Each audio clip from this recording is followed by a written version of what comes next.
Challenge accepted. Ladies and gentlemen, we're experiencing turbulence. For your safety, please remain seated with your seatbelt securely fastened. Avoid standing up or going to the lavatories at this time. Tayo po ay nakakaranas ng pag-alog ng eroplano. Para sa inyong kaligtasan ay manatiling nakaupo at nakakabit ang sinturong pangkaligtasan. Huwag po munang tumayo o pumunta sa mga palikuran sa mga oras na ito. Flight attendant, challenge accepted. Mabuhay! Philippine Airlines welcomes you to Tacloban.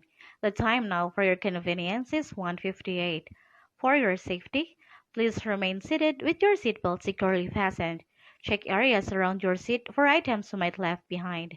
For passengers who needs assistance, please see plane last or cabin who will assist you and nurse you to our ground staff. In behalf of Captain Guevara and the rest of the crew, thank you for flying Philippine Airlines, the heart of the Filipino. Thank you guys. Ayan, tapos na po ako. Kayo naman. Subukan nyo lang. Wala namang mawawala. Try lang po.